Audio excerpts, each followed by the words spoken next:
All right. So it looks like we are live. 1 second. Okay. So welcome everybody to Coffee Talk. And I have a new guest with me today. Naomi, is it Harel? Harel. Harel. Mhm. Well, 50-50 chance of getting it right. Hi there and welcome. And thank you so much for popping on and being a guest. Where are you in the world? I am in Greensboro, North Carolina, and thank you, Julie, for the invitation to be here and creating this fun space. Awesome. Yeah, I remember our conversation now in Mexico during the CF, being in North Carolina because my daughter went to college in that area. So yeah, cool. So funny how, like we were just saying, how time is, it's like, what happened? Sometimes things feel like yesterday when it was years ago, and sometimes it feels like a year when it was yesterday. Right. And that was only back in September, and it feels like so much more time has gone by. How funny Totally. is that? Yeah. Way back. So we came up with this topic of what draws you in, and you were starting to say what drew you into some of the access classes and using those tools because you've done a number of other modalities. Why not share a little bit about that? Sure, sure. Well, actually, I've looked into many different modalities in energy healing and energy work and just energy. And that came about after looking into and studying about law of attraction and positive affirmations and things like that. Mhm. And seeing how, after putting it into practice, after watching The Secret, so many things in my life were changing. And I also noticed that some areas of life, the change was like almost immediate and really powerful. But for other areas, it was like not moving too much. So to me, this was kind of confusing. It didn't make much sense because if it works in one area really and really powerfully, that should be the same for everything else, except it wasn't. And this got me into like researching why that might be. And what I came across was information about the subconscious. Then, there's that whole rabbit hole of going down that of working on the subconscious, which led me to so many different things. And so, long story short, looking into a whole bunch of different modalities in a similar talk format on the online telesummits. Mhm. So I came across access consciousness, which I had so much judgment at the time that I could not even hear more about it because of the clearing statement and the person that was presenting back in 2010 on this online summit. And I was like, what is that? I can't listen to They this. should just say abracadabra because that's more like what it is. But go ahead. Right. Now, luckily, though, I did come across my other modality that became the main modality that I studied and, still continue to study and practice and teach. And over the years, so that modality thankfully helped me to clear away judgments. I have a lot less now, still working on it. And I would hear about access here and there again. And then like 5 years ago, I heard about it again, got a bar session, which was pretty cool. And it didn't like really pull me in though. And it was kind of like that, just continuing with my other modality until I heard about access again in 2020 when the world was, going into twilight zone and change mode. And It's a I good was word for it. I was looking for, some more something, you Yeah. know? And that's when I came across videos from Dane and Simone. And oh my gosh, what a change that made in my world. It was so empowering to listen to both of them. And especially at that time, Dane was putting the 14 days program together. And by the time I had found these videos and heard about 14 days, he'd already started it, but I could still get the program. So I went ahead and did it. And there was also the fracking that was going on in the Facebook group at the time. And wow, it was just that extra oomph of empowerment that I really needed, even though I had a great modality that had been a huge difference in my life. But Yeah. Access came in and just really contributed, really made a difference for me. Yeah. It's interesting when you're ready for the next thing, it shows up. I had done, gosh, when I was a kid, I started with Reiki. I was 9. And then I did meditation. And then I did this other form of meditation that was like really intense and had all these, things that you had to do for like 20 years. And towards the end of that phase of my life, I found Access. And the clearing statement, I didn't know what it was, but when I was asked to destroy and uncreate something, and then they said the clearing statement, it was like everything changed. And I was like, whatever that is. So I was really aware of the energy without even knowing that I was aware of the energy.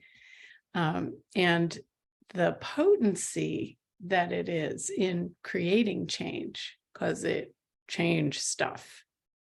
So I started exploring that and adding in the Access tools while I was doing the meditation, which made it seem so easy to sit and get instantly peaceful that I didn't have to sit and close my eyes anymore, which I thought was pretty cool to maintain that space and peace.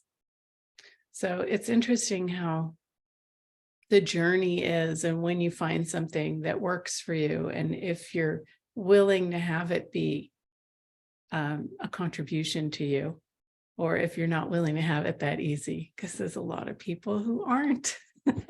Exactly right. Exactly right. And that's one thing that Access does. All of life comes to me with ease, joy, and glory, really focusing on the ease. And the tools really do make a difference. I saw that with practicing from the homework, some of it, not all of it. I didn't do all of it, but some of it, when I did it, it really changed things.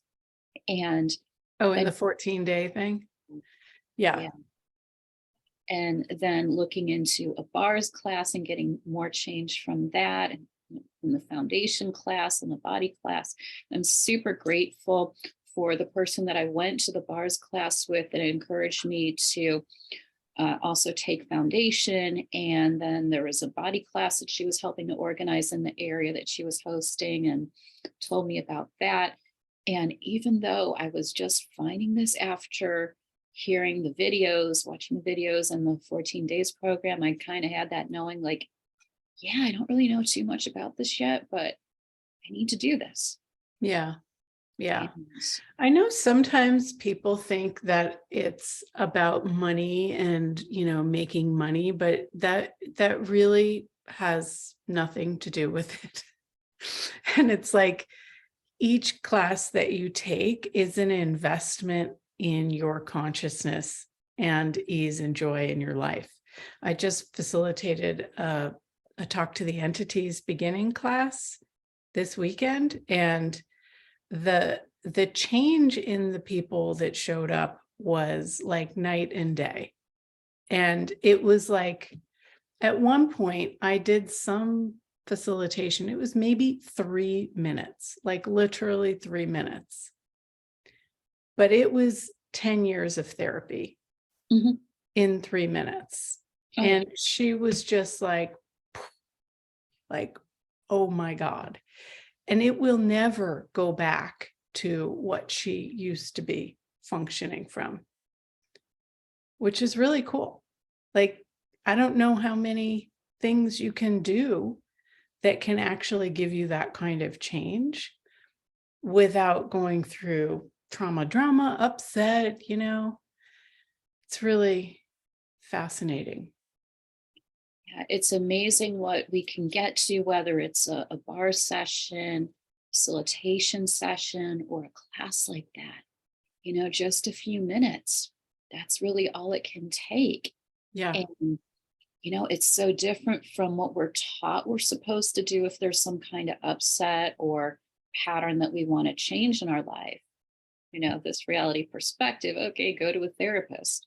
Yeah. And, I've seen things in my life change, without all of that, time, a few weeks at a time, or sorry, a few days a week, however many weeks, however many years. And I did used to live in the area around Washington, D.C., happened to be around the time of 9/11. So after that, yeah, I went for some therapy sessions, did not notice much difference. And that was my experience Mm-hmm.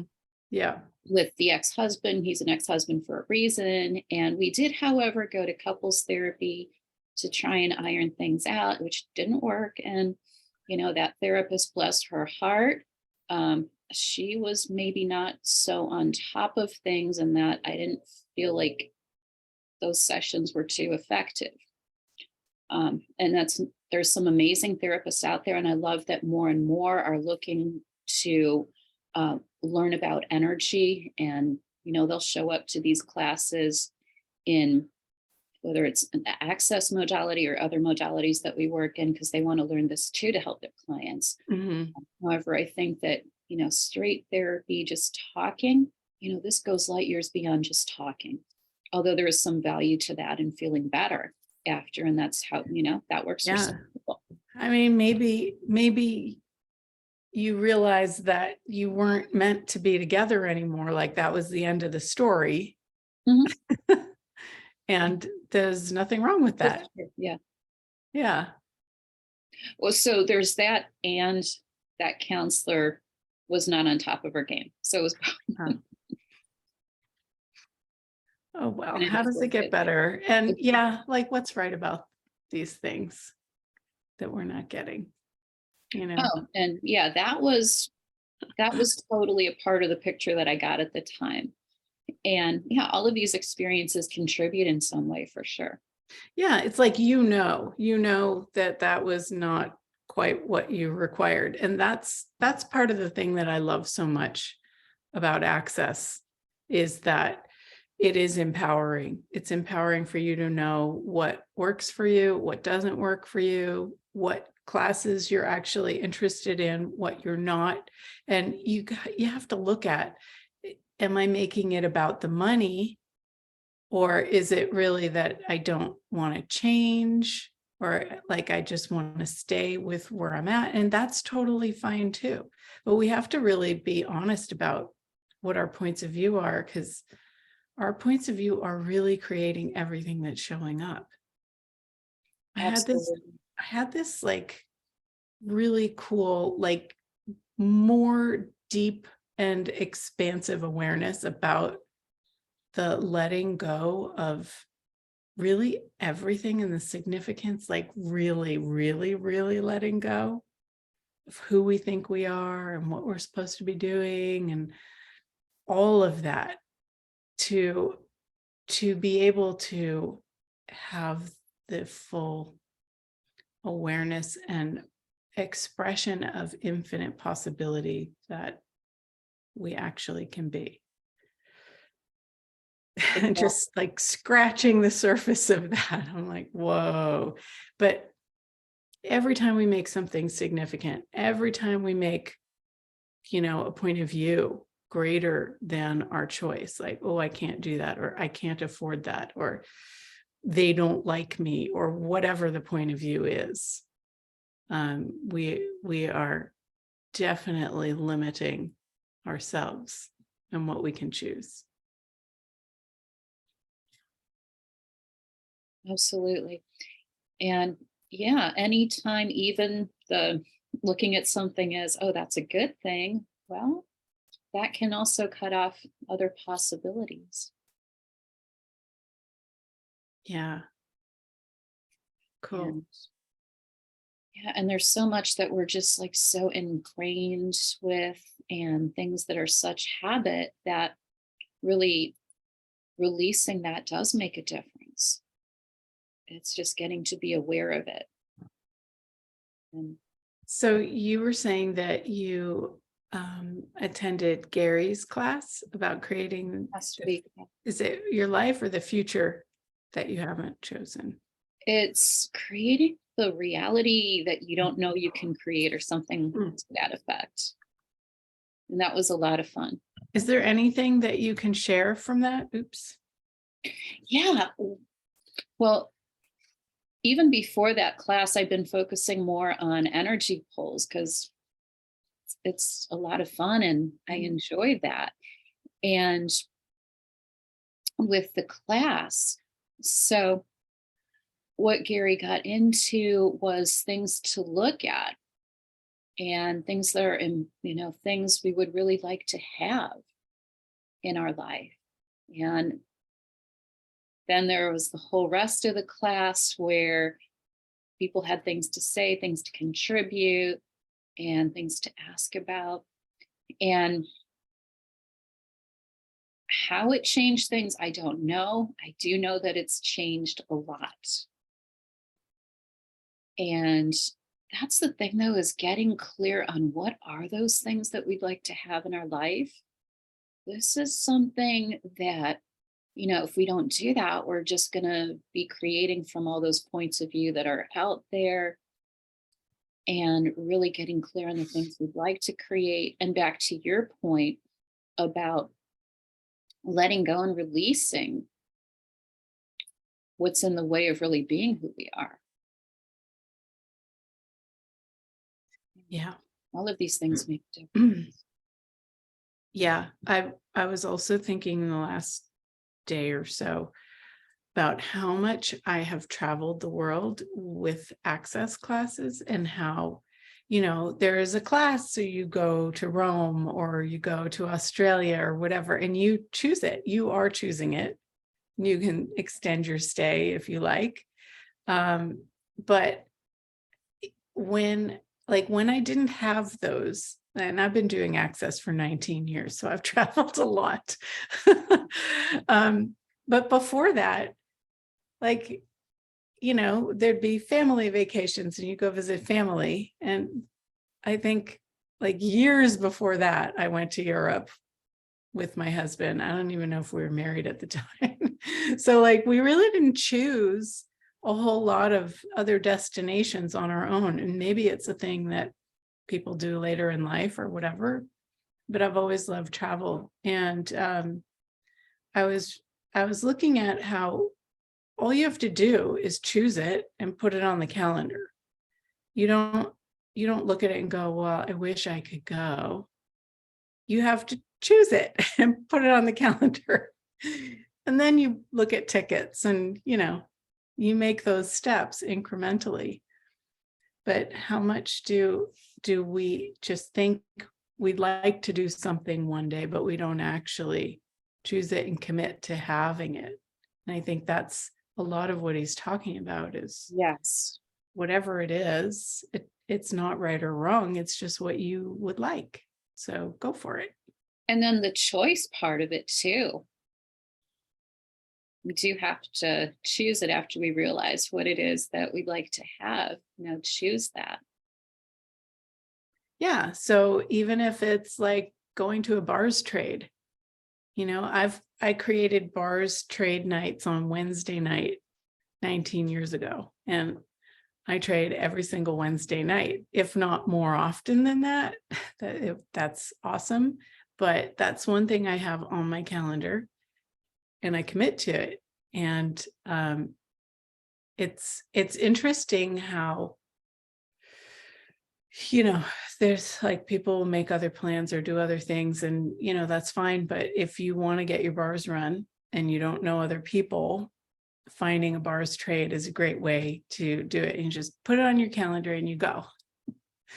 Absolutely. And that's something that can make such a difference. And,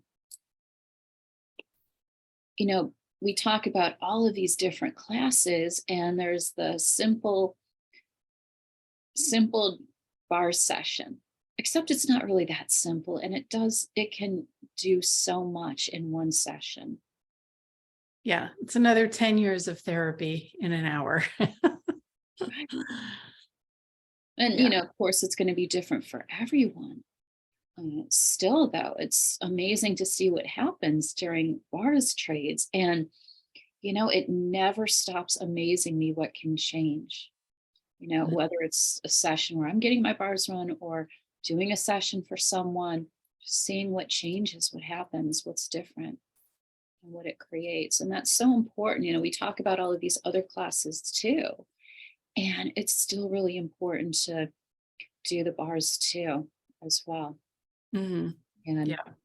And trading with different people, because everybody's so different. So, just trading with different people, even if you don't speak their language, it's really quite incredible how bar sessions can be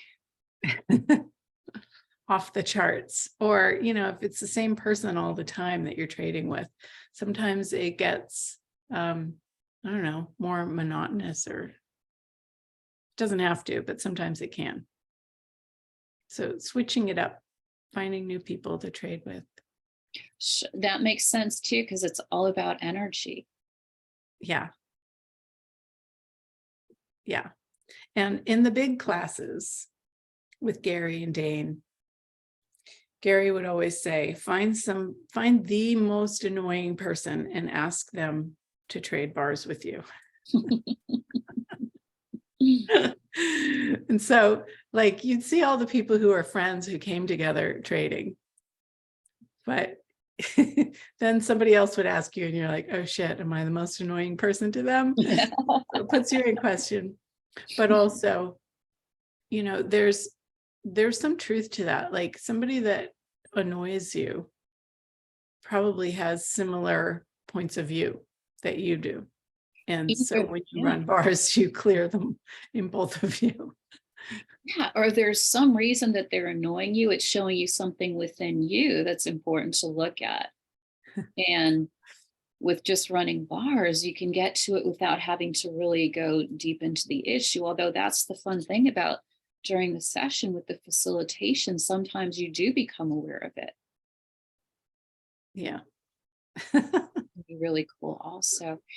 Yeah, definitely. And there were times in the other modality where I would avoid, those people that I could see there was some annoyance because I didn't want to see what it was that might come up because I did find them annoying or just didn't really want to work with them. And looking back and seeing that, it's like, oh yeah, okay. Yeah. Yeah. This whole avoiding and defending thing is really quite interesting. Yeah. And have you had folks talk about how much powerful the clearing statement is with the POVADs now? Mhm. Mhm. I mean, I could go on for an hour about that and what I've noticed with that change. Yeah. It's interesting. I did a video on that one day. I was like baking cookies or something. And I was like, oh, I just want to do a quick video on that. So I was like a total mess. And I sat down and I did this video. And that video has had thousands of views out of all my videos. It's the one. But it's the POVAD thing. It's the points of view we avoid and defend. It's so big. And well, you know what? Let's do one so that people can experience what that is. What should we run a clearing on? Do you have any ideas? Yeah. So, what is it that you need to stop avoiding? Except the word need. What is it you're avoiding that you're aware of avoiding and want to keep avoiding, except it will change everything? Everything that is, will you destroy and uncreate it? Right and wrong, good and bad, pot and pock, all nine shorts, boys, POVADs, and beyonds. And let's do this other one. everywhere you've decided that you can't trust you and that you don't know, will you destroy and uncreate that? Right, wrong, good, bad, pod, poc, all nine, shorts, boys, povads, and beyonds. So that's how you do it. Play with those. And it's lots of fun. And I'm noticing, that's one thing that I love to do to keep in good practice with the techniques is to facilitate for myself when things come up. Mhm. And I'm really sensing so much energy when I get to something and mention, what am I avoiding? What am I defending, fighting for and against? And it really just brings up so much energy around these things. And then when you clear it, it's so amazing. Mhm. It's so amazing to feel the release of those energies and all of that stress and twisted energy just dissipate. Yeah, cool. So what do you have coming up? Are you creating anything? Yes, actually, foundation class at the beginning of January. And I was just looking at dates for that. So that's going to be the 2nd or 3rd of January here in Greensboro. And have a bars class right after that, as well as a bars trade. Bars class, I believe, is the following that weekend right after, I believe on the 8th, and then a trade right after that on the 15th, the next week after that. Cool. Cool. Yeah, it's a good time of year to start off, with foundation. I think I just posted one between Christmas and New Year's, out with the old and with the new. Cool. That was the other possibility that I was looking at because that felt like really good energy for it too. Yeah. So that's in San Francisco if anybody wants to come and hang out in sunny California. It'll still be chilly, but not as freezing, and definitely no snow. How's Yeah, it in that? we don't get too much of that here in North Carolina. Some of the areas in the mountains, they'll get the snow. And where I am, my goodness, it's rare. Mm-hmm. Yeah. Well, cool. I'm going to jump over to my other group and do an expanding exercise. So thank you so much for doing coffee talk with me, and let's share this all over the place, and so people have more access to these tools and to more of them. Sounds great. And thank you so much, Julie, for the invitation and for all that you're doing with your coffee talk. It helps get any better. How does it? Have a great rest of your day. Thanks, you too. Bye, everybody.